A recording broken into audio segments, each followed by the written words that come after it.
Welcome to the Tipping Point Show. I'm Jimmy Evans, and I have a special show today because Dr. Mark Hitchcock is joining me, and we're going to be talking about some current events, some incredible things that are in the news, and we're going to be answering your questions. And so I'll introduce him in just a second.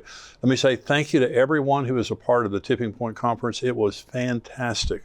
We had such a great time, and you can still get it now in times.com. You can still get the full conference, the one that we live streamed, and you can watch it for up to 30 days. And so it's going to be it was a fantastic conference. Thank you for all, I got to meet a lot of you there. It was great to meet you, but thank you for coming. I hope you had a wonderful time. All of you who were there physically, also all of you who live streamed. There were lots of folks all over the world who live streamed that event. We're going to be doing it again next year, so you can go ahead and get your tickets for next year if you want to on endtimes.com. I'm honored to have joining me today Dr. Mark Hitchcock, and he is a regular contributor here on Tipping Point, and he's also the senior pastor of Faith Bible Church in Edmond, Oklahoma. He's a brilliant theologian, and he's written over 30 books on the end times. Mark, great to have you with me today. Yeah, great to be with you.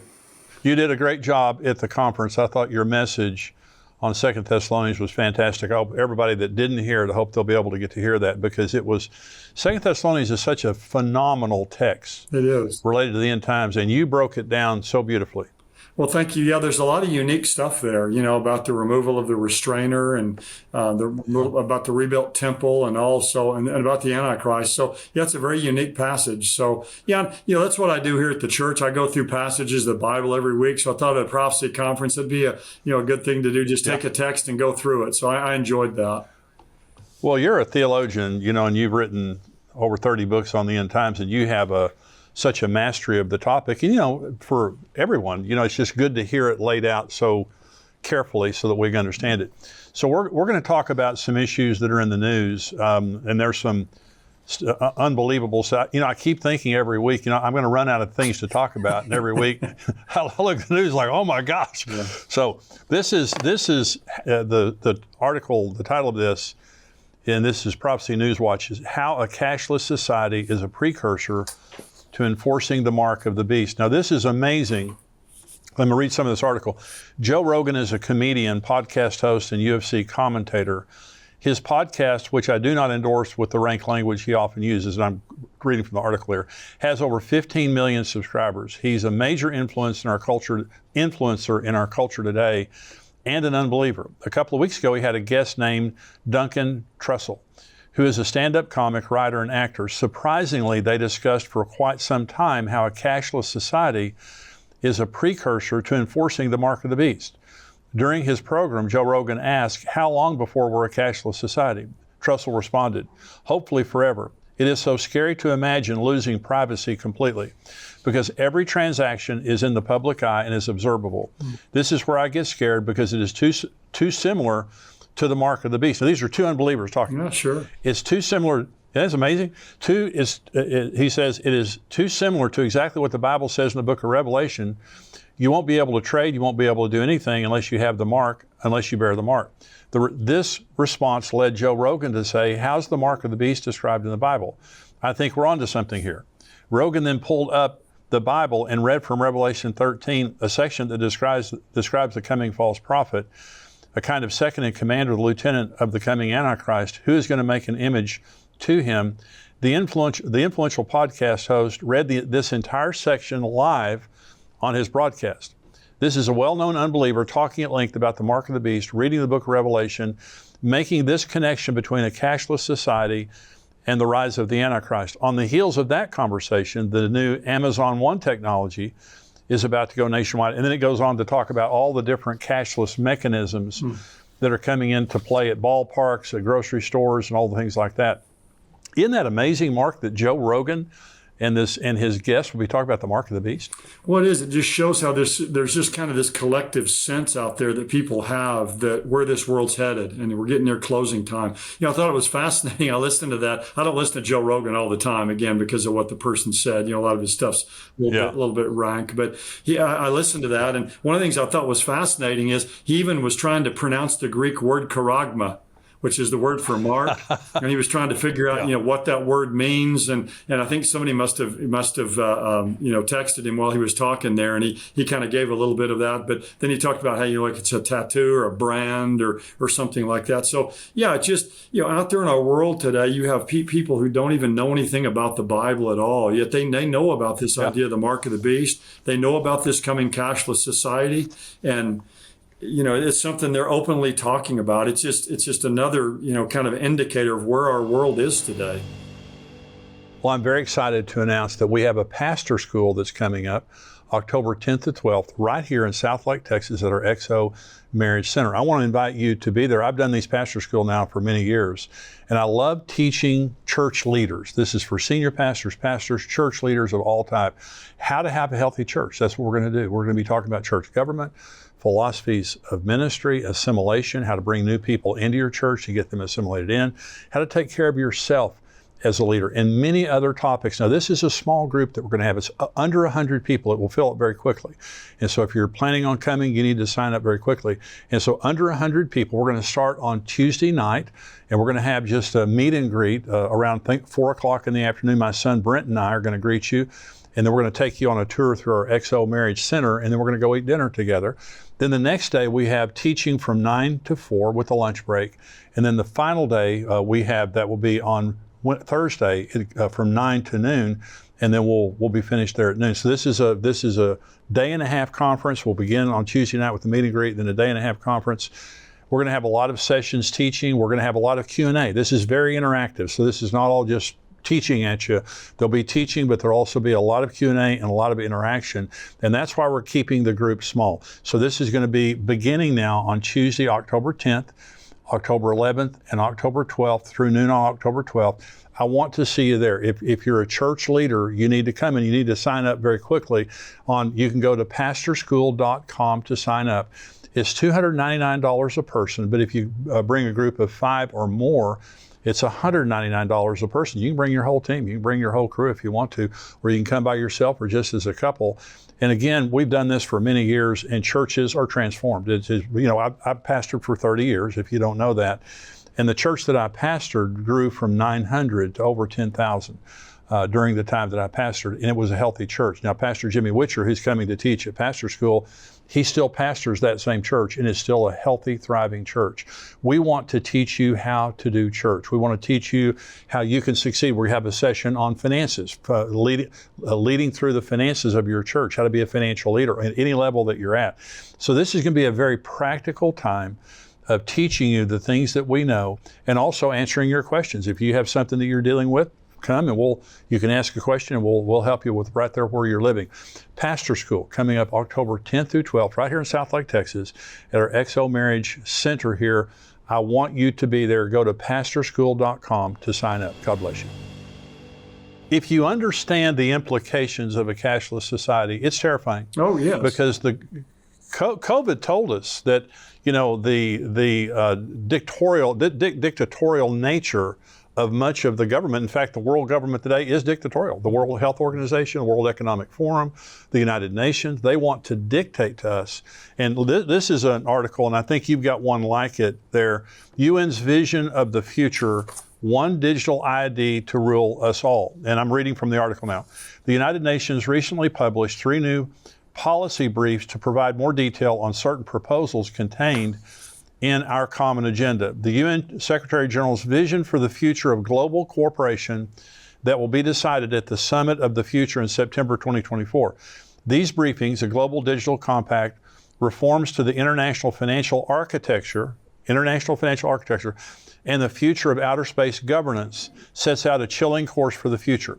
Among the proposals are a new apex body in charge of the entire financial system that will enhance its coherence and align its priorities with the 2030 Agenda for Sustainable Development. This could, according to Secretary General Antonio Guterres, be done through a biennial summit between the Group of 20, Economic and Social Council, the Secretary General, and heads of international financial institutions. This will further integrate the G20 with the United Nations into a body that can be described as an economic security council.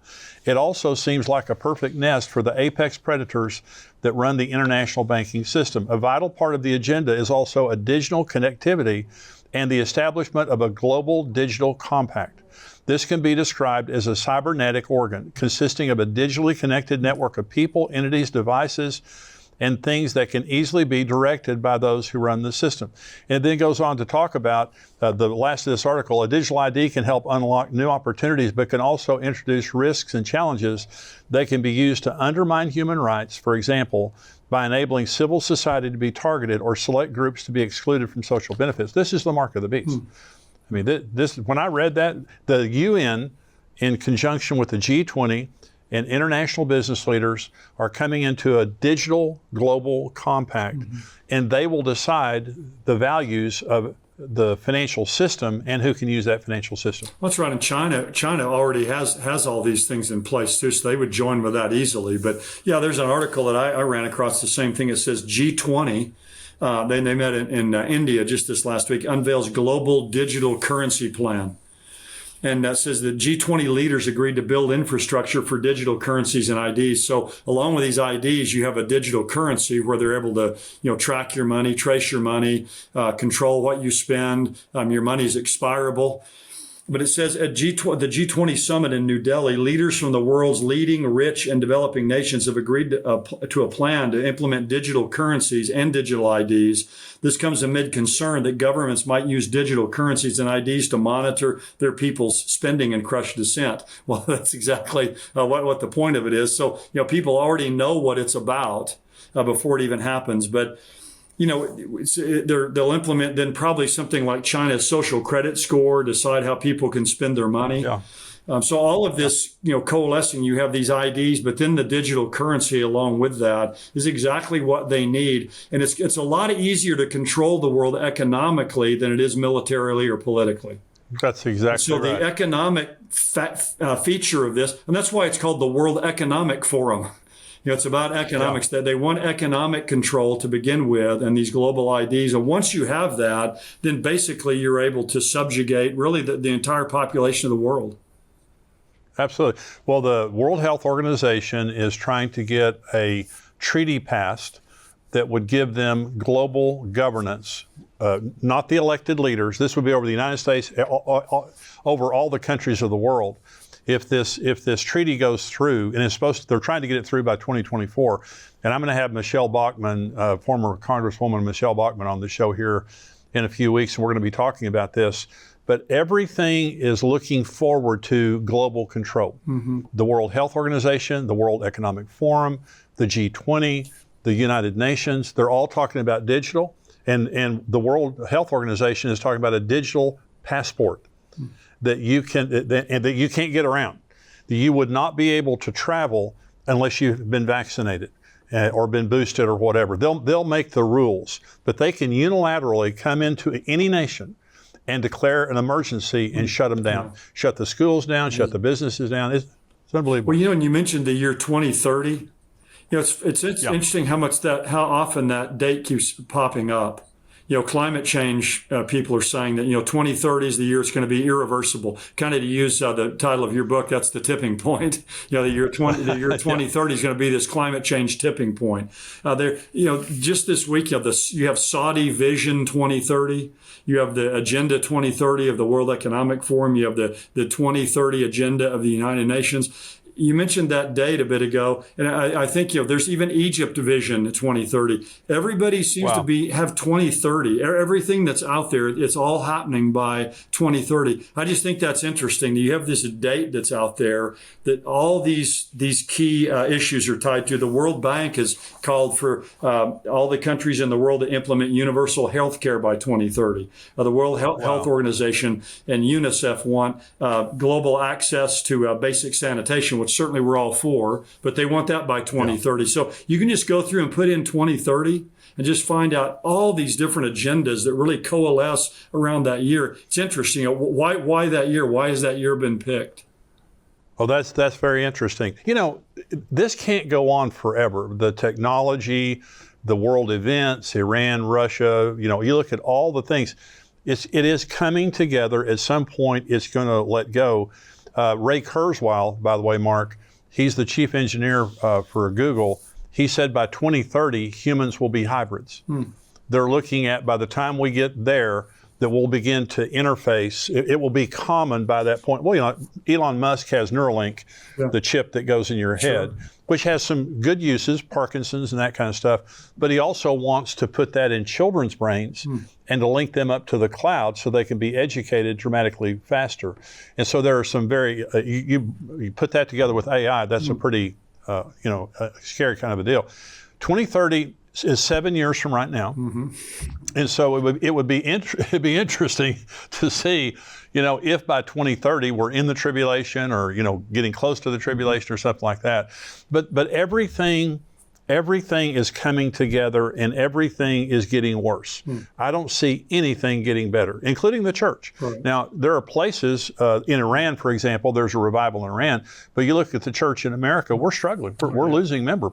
You know, people are turning away from God. Yeah, I thought it was interesting that the speech that opened the UN General Assembly this week, Antonio Guterres, who's the UN General Secretary, he opened the 78th session of the UN General Assembly, said the world is becoming unhinged as geopolitical tensions rise and the world seems incapable of coming together to respond to mounting global challenges.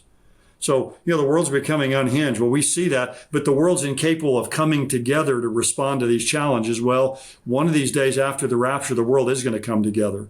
And that's what they want. And that's what they're seeking and desiring. And of course, it's going to happen under one man with all these IDs and central bank digital currencies and all this control. So I thought that was interesting. I mean, here this man is saying the world's unhinged. And that's exactly what we're saying. And that's kind of what Joe Rogan was saying as well in some ways. Yeah. Hey, thank you for joining me for Tipping Point today. If you want to see the entire podcast, go to endtimes.com, become a subscriber for $7 a month. We would love to have you be a part of our family, the Tipping Point family. And we have an entire community that comes together, prays for each other. They comment on the podcast and the articles and everything. We'd love to have you be a part of that. Get all of our podcasts, all of our articles all week long, and the full Tipping Point show. Go to endtimes.com for $7 a month, become a subscriber. God bless you.